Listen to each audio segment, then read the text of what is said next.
What is up, everybody? Unrested here, and once again, I'm not walking around filming Japan. I'm inside my house, which kind of sucks. I really appreciate how much everybody likes those videos, and I understand why, because no one wants to just sit in front of the camera and show their big dumb face like I'm doing right now. And so I apologize that. I hope the content in which I deliver today is interesting enough that you do continue listening, and yes, I will get back to doing it the way that I normally do it, of walking around and putting the PIP up in the corner of the PIP. Picture in picture, if you don't know what that means. Guys, today we are talking about a very important subject, families in Japan, and it is a bit of a rant. It is a bit of a personal story, and it is a little bit of a rant, yes. I am a bit PO'd, and that's why my video is a bit late. If you saw my Facebook update, you saw that I'm dealing with a little bit of drama in my own life right now with family matters, not including Steve Urkel. Little 90s reference there for you old guys like me. So, raising a family in Japan. Well, I guess here's how I'm going to do it, all right? I'm just going to tell you my story right now, the bullshit that I'm going through, and while I'm telling you my kind of rant, I'm going to just interject little things about raising a family in Japan. This isn't actually going to be a video teaching, telling, or analyzing how and why and what we should do to raise families in Japan. If you don't know, if you're a first-time watcher of my channel, I have 2 kids. I'm married to a wife. I've never been divorced. No, I have people who ask that. I guess they wish the worst for me. First marriage, only marriage, 7 years now. For fuck's sake, I better know that. 2 kids, and 3 and 4 years old. And recently, as many of you probably know, I took on taking care of my 13-year-old nephew. Now, in the past, I may have messed up that age. If you saw this kid, you would think he was like 10. I think I was saying anywhere from 10, 12 to 13. He is 13, I found out recently. He is junior high school. I should have known that. I've taught junior high school before. And junior high school level, I think you're either late 12 or early 13s. Can you say that for the teens? Early 13s? Early teens? Early teens? That's what I should be saying, dummy. Okay. So, why did we take on my nephew? Why did I take him under my vast wing of knowledge? That's my knowledge-bound wing right there. Yeah, he wasn't doing so good in school. Pretty much the worst of the worst in his class. They had a class of 58, and you are ranked in your class in Japan constantly, and those ranks are put up on the board for everyone to see. You cannot actually fail class in elementary school and junior high school. You can fail class in high school. But the way they kind of punish you in the grades below is by posting your level in the class. And right now he is number 58 out of 58 students. That is the bottom. That's literally like he's taking tests and failing every single question, or maybe possibly not even answering. I don't really know. And we found out why he is doing so bad on these tests. It's not a refusal to cooperate with the system that is the Japanese learning system, education system, whatever you want to call it. It's because he's a bit of a dummy. And I don't mean that in the sense that he's any kind of mentally challenged person. His acquired idiocy is purely due to laziness. He has no kind of learning development disability or anything like that. I'm not going to rip on some kid who had that. I myself had ADD, I had dyslexia. I wasn't the smartest in school, so I'm not trying to be like, look at superior me teaching this young student to be my honored pupil. Okay, I'm not, don't, now, but this kid, okay, like, let me give you an example so that you can agree with me. Kanji, okay? As you probably imagine, kids learn a lot of kanji in Japan. I think it's something like around 5th to 6th level, 5th grade to 6th grade, they've already learned at least 1,000 kanji a year. By the time they hit Gonensei and Rokunensei, in those 2 grades, they learn like 1,000 a year. So, I mean, it's insane. I could never learn that many. I still haven't learned 1,000, so good on them. My nephew, on the other hand, has not learned 1,000. I would be surprised if he knew like 400 or 500 kanji, which is great if you're a gaijin who just showed up to Japan and doesn't plan to stay here very long. And it's horrible if you are a Japanese student in school who needs to pass tests. He literally couldn't, like, when he was 5 or 6 or 7. I think he was like 7, no, 8. That's right. He was 8 years old. We gave him a test, a kanji test, to see what level of literacy he was at, and he literally couldn't write the kanji or didn't know the kanji. Like he couldn't read it even for ocha, tea, for tea. If you don't know what ocha is, I okay. So if you're living in Japan right now and you're watching my videos, you're like, "Fuck, are you serious? He didn't know the kanji for ocha. Are you serious? Are you serious?" If you've studied maybe Japanese for like 1 second, you're asking the same question because I mean, my God, ocha, like they drink it like it's water here because it's like it's water here. That everything anywhere in any conveni you ever walk into has a million different types of ocha, of tea.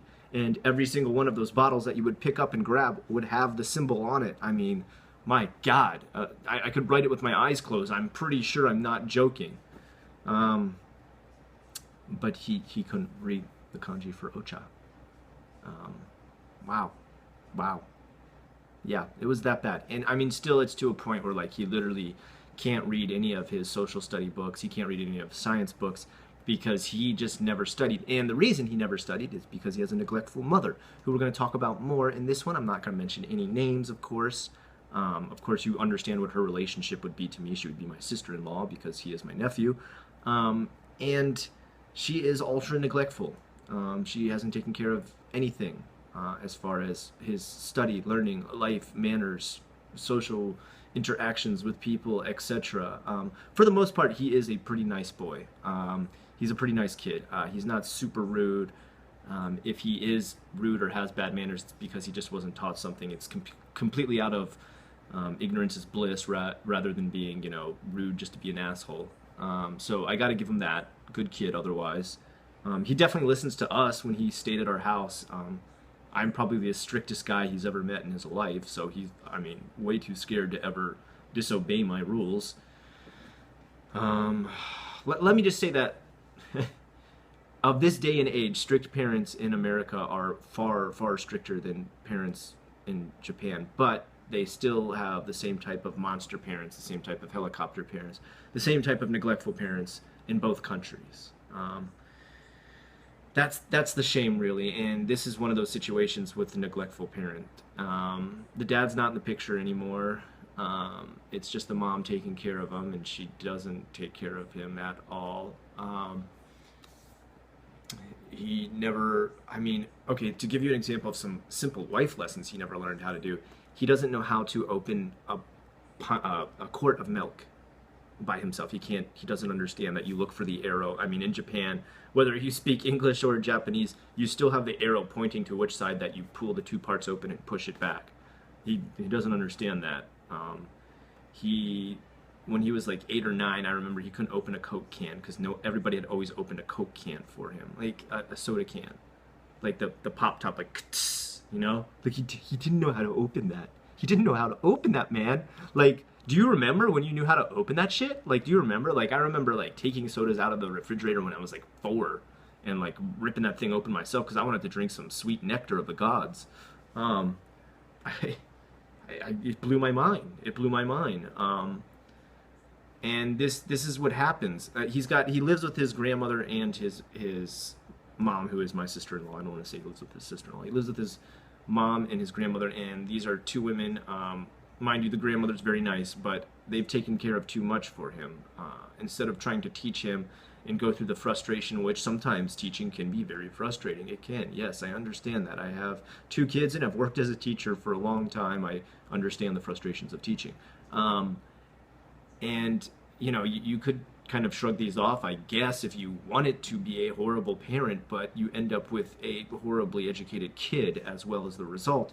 And that is why my wife and I had taken care of him, pretty much on top of his mother barely ever being at the house because she pretty much works all day. Mind you, I guess I can give her credit that she does work very hard, but then when she comes home at night, she hits the bar. Her mother took care of everything, so the grandma took care of everything, which she's a good cook. I mean, she's not a very good housekeeper. The house looks like it's just a mess.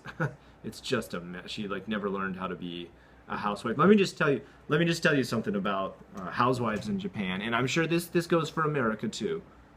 I'm not just trying to rip into one country, but there are some housewives in Japan who don't actually clean.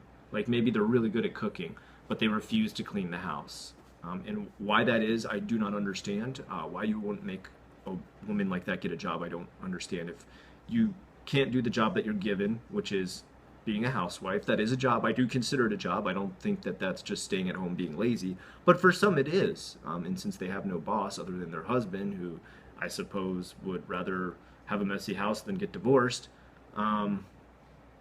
they just leave the house be a total fucking mess. And that's the situation in this.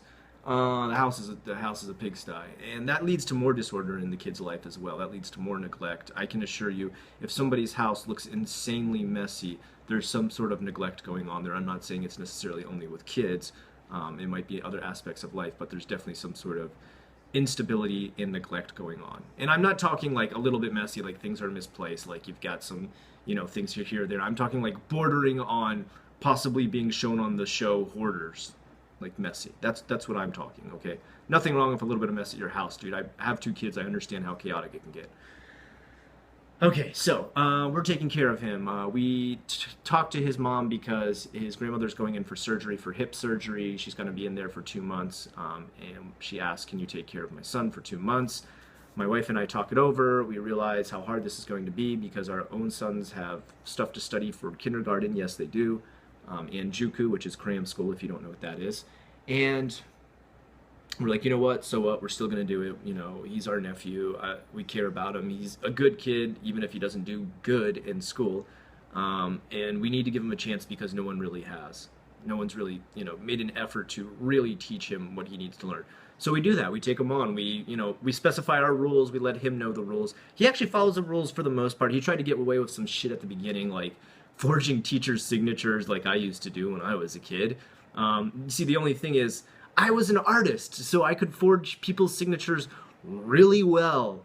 I could master every stroke that my teachers had, and my parents fell for it. This kid, on the other hand, has chicken scratching. He can't write kanji correctly, so when he tells me his teacher signed something with their kanji name, I'm just like, what the fuck is this? Come on, dude, is she, like, she must have like, okay, well, I don't want to get into making fun of like physical disabilities, but I mean that's the way it looked when she had signed. It just looked bad. It looked really bad. It didn't look like, it didn't look like an adult had written kanji. It looked like some kid had done some chicken scratching that they thought might look similar to a kanji a teacher would write. And I'm just like, come on, man, just tell me the truth here, dude. And he finally had to break down and tell me. I'm like, yeah, man, we got kids lying about drugs back in America. They're not lying about signing their name on a test, bro. You will definitely grow up with a much harder life no matter where you go to school in America. As far as things that kids are doing, trouble that they get into compared to Japan. Drugs aren't a problem here. Kids stealing stuff is rarely a problem here. Kids, shooting guns here doesn't happen at all. 0. There were like 11 gun deaths in all of 2014. 11 across the entire country. So it's not common. All right, so we take this kid on. We're studying stuff with him. And surprise, surprise, when you put a little bit of effort into making this kid study, even though he is possibly the worst studier ever because he has never studied how to study. He has never built any studying skills. We get his grades up. I got him an 80. He got an 80 on an English test. That's insane. We're talking he went from 0. I'm not saying he used to get F's. I'm saying he used to get nothing fucking right at all. 0. Big, zilch, nilch, nothing. And I got him up to an 80, dude. That's a massive improvement. My wife got him up to higher grades on his science and math and social studies. I don't know what's going on with those because they're all in Japanese, so I can't completely explain what she did, but it's good stuff, okay? The thing is, like most times though, she actually had to read him his own textbooks because he couldn't read them because he hadn't caught up with the kanji. And we talked to his mom about stuff like this, like why isn't he up to speed with kanji and things like that, and she just said it's kind of a shogunai situation. If you don't know what shogunai means nothing can be done. Something has been left to deteriorate or hasn't been kept up, or there's no solution for solving it. and there's nothing that can be done to help it. It is pretty much a throwaway comment of just look, there's absolutely no fucking hope. Like, give up on it. Shogunai, okay? So there's your new Japanese lesson for today. Shogunai. You can use it all the time, and Japanese people are like, so. Especially Ochan. He'll definitely agree with you. Shogunai. So, we decided we have to start teaching him kanji. I mean, fuck, dude, he's kanji so bad. There's kanji I can teach him. If I can teach you kanji, your kanji is really bad. Okay, like if I know more kanji than you and I can teach it to you, you've failed at kanji. Okay, like I learned how to speak Japanese way before I tried to learn any kanji, and I still suck at kanji. I can't read crap. But if there was some I could actually teach him, and that's bad news. That's not good news. And so moving on from there, we do this. We take care of him, and at the beginning, when we first start doing this, like maybe we're 2 or 3 weeks into it, and already she's seeing a massive improvement. She's like, holy shit, like an 80 on a test, that's amazing. And she's like, how would you guys feel about after these 2 months is over, you actually take him on as, you know, living with you, kind of almost like an adoption situation for the next 3 years? And I'm just like, whoa, what? Next 3 years? No, we don't just make a quick decision like that. We got to talk this over. So I talked to my wife, you know, she's kind of like, you know, I really feel bad for him. I really want to care for him. I see his improvement. I see where this is going better for him. And I'm like, yeah, but at the same time, my wife is like getting almost zero sleep. She's like studying with him till 1 a.m. and then waking up at 5 a.m. to continue studying. Meanwhile, trying to work full time just like I am. And we're both helping with this. I'm just like, dude, this is insane, man. Like, you know, we're like falling asleep at work almost. And I was like, look, I can probably get through this because I only have to cover one subject. I only have to help him with English. But you're helping him with science. You're helping him with math. You're helping him with social studies. You're helping him with all that stuff. Probably more that I didn't mention. I don't really know what a kid is studying at his age. And I said, you need to tell your sister that if this is something she really wants, then you need to quit your job for 2 days. And I'm not saying quit her job completely. She actually has multiple jobs that she does. They're all the same thing. But she goes to different places, so she can just like chop off a couple days if she wants to. So I said, you need to chop off at least minimum 2 days. I mean, honestly, I would like her to quit her job completely, and I just pay for everything. But in this situation, I said you need to at least take 2 days off a week. I mean, there's no way you can be trying to work, you know, 40-hour week while teaching this kid. Teaching him is a full-time job in itself. And she's like, yeah, you're right. Like, you know, she's literally getting sick from doing this. I mean, she's literally getting stressed out. I mean, I would say, without a doubt, if she continued doing this for the next 3 years while still working full-time, there's a very good chance she would have a stroke. And she is not a woman who's completely out of shape or anything like that. She isn't morbidly obese or anything like that. She's in decent shape. She's a good-looking girl.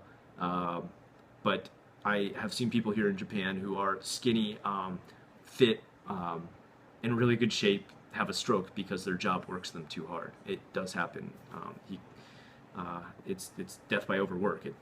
It's something that's very common. Anyway, that's not my point. That's not my point. Okay, my point is she needs to be compensated. That's my point.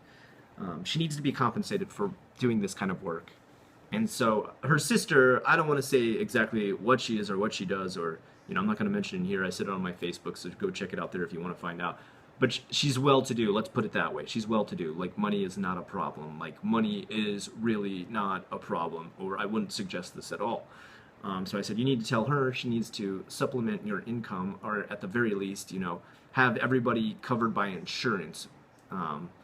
Because we're not going to pay for this kid's, you know, private insurance here. We're not going to pay for all his food and water and gas bill and all that stuff. Like, we need to work out a plan for how we're going to get reimbursed for while he's living here for 3 years. It's not unreasonable, okay? I'm not being unreasonable, and I'm not going to watch my wife work to death and sacrifice her health or sacrifice her children to take care of someone else's kid who's been neglectful this whole time.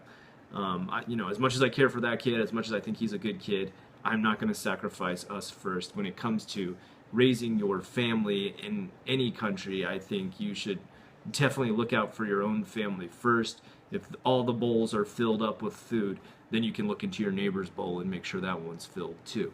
Um, you know, that's sorry. It's just my philosophy. If you feel like that isn't, if you feel like that's selfish, so be it. I really don't care. Have your own philosophy. I won't dog it.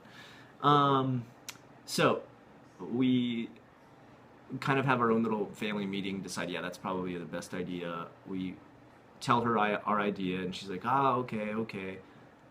But she doesn't give us like a definite answer. She just kind of gives us like kind of a nod of like, yep, yep, yep, yep. I'm hearing it. I'm hearing it. Okay. Okay, you let me think about it. And we're like, okay, cool. So she's gonna think about it.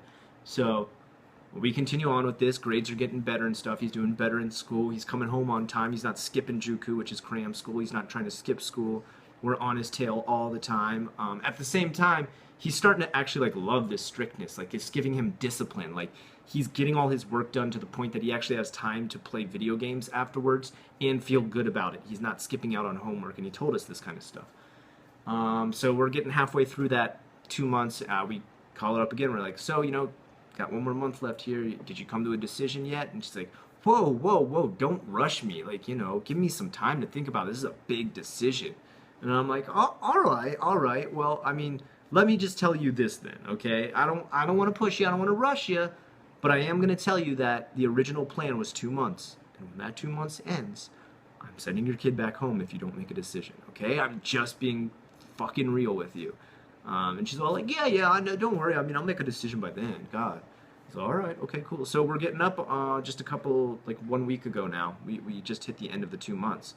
And as we're getting close to that, I'm like, so what's up? What's going on and stuff? And she's just like, yeah, the usual, the usual. And I'm like, well, the reason I'm calling is because we're trying to figure out what you're doing with this decision. And she's just like, hey, I said don't rush me. And I'm like, yeah, I know. You said that like 1 month ago, though. And now we need an answer because the time is up. And she's like, I said don't rush me. And I'm like, okay, so how much time do you need then? And she's like, I need another month. You need to ask me again at the end of November. And I was like, no, no, no, no, no, no, no, no, no, no, no, no, no, no. Okay, that's just another month for free then, with no compensation, with us doing all the same stuff, with us paying for all the gas, the water, and everything, for us, stressing ourselves out studying with your son until late hours of the night. Number one, going over the term that we had agreed on as far as length of time, and starting to cut into the actual time where we thought this plan would kick off had you agreed. And since you didn't, we are going to send him back home. She's like, I didn't say I didn't agree. I just didn't make up an answer yet. You didn't give me enough time. I'm like, well, there's this thing called a deadline, and you missed it. Sorry to tell you that, but it's true. And so she gets fucking pissed. She flips her shit, and she calls her own son and says, well, you should know that Scott and his wife are kicking you out of the house now. And so he's all confused. He's all like, what, you guys are kicking me out? And it's like, no, look. So luckily, this conversation I just told you about had happened online, which is a instant messaging program that is commonly used in Japan. So I showed him the whole conversation so that he could see both sides of it. Luckily for me, word to the wise, always please record your conversations that are very vital. So he was just like, what the fuck, Mom? Like, so he was more mad at his mom. But we still had to send him home, sadly enough, because, I'm not going to sacrifice my wife. I'm not going to sacrifice my kid's well-being for someone who just wants us to selfishly take care of a kid that they neglected all this time with absolutely zero compensation. Sorry, it doesn't work that way. Maybe somewhere in Japan, maybe it's common in Japan. Maybe, I don't know, that might be taboo, what I've just done there. But guess what? This is one time I don't give a fuck if that's taboo, okay? If it's supposed to just be like, you shouldn't have to choose whether or not you take care of a kid. It's your duty to take care of kids who are neglected by their parents, even though you sacrifice your own health, your wife's health, and your money. Well, if that's a virtue in Japan, fuck that virtue, okay? Seriously, no. Not gonna do it. Not gonna assimilate into that. Like I always try to tell you, when you come to Japan, assimilate into as much as you possibly can without losing yourself, okay? At the job, act as Japanese as you possibly can, okay? Out in public, when you're interacting with people or strangers you don't know, be as Japanese as you can. Make people comfortable. When you're at home with your own family, and the only people that this is affecting is your own family, Be your motherfucking self. Don't lose that self, okay? Please make the strong decisions that you would make in America. Be strong. Don't lose track of that, okay? Don't bow yourself and see sumimasen and give in to orders and stuff like that. Don't be the sheep, okay? Please. So that's what we did. I put my foot down. I was like, no, look, man, that's not how this is gonna work. He's going back home. You're not gonna lie to him and tell him it's because we're kicking him out. We're getting him back to his house because we agreed to this amount of time. You said it. I've got it here in your email. I'm showing it to him now. Do you have anything else that you want to try and explain to him that isn't a lie? And no more answers, of course. She hasn't actually contacted me since then. She actually refuses to. And now the rest of her family are pretty much giving my wife shit, like as if she abandoned their kid, not her kid, she abandoned her sister-in-law's kid, the woman who never takes care of her own kid. Now it's our fault. We've abandoned him. Now it's all on us. And we've let them know we made these terms. We said we would be happy to take care of these terms. All they had to do was be followed through with, and they were not. We weren't even given an answer. We weren't even told yes or no. It wasn't like, well, they said no and we just wouldn't compromise. No, we weren't given any answer at all. We couldn't compromise. We were just left to float in the wind and hope that things turned out okay, which I don't do. So, that's my situation. And that's why my videos continue to be late and continue to not be outside. Great, awesome, wonderful, stressful story. This has been a challenging year, and 2015, year of the sheep, supposed to be my year, man. I'm the sheep. I'm supposed to have my year. What's going on? So I guess, I'll update you guys with this situation as it continues. Unless this rant was totally annoying, unless I get comments below that are like, dude, I don't want to hear about it. Leave your shit at home. Don't put it on the video camera. Alright, sorry. I apologize. Okay. But otherwise, things going great. My new job is awesome. The new people I work with are awesome. My Minecraft server stuff is going awesome. Join us on there sometime. Kaizen-worlds.net. Oh! My friend Wreckit finally got his channel started. People had been asking me about that before. R-E-C-C-K-K-I-T-T, Wreckit. I hope I spelled that right, Wreckit. If I didn't, try variations. Anyway, I'm unrested. This is JFAC, Japan's Frequently Asked Questions, the show I almost forgot I was doing. Have a good one, guys.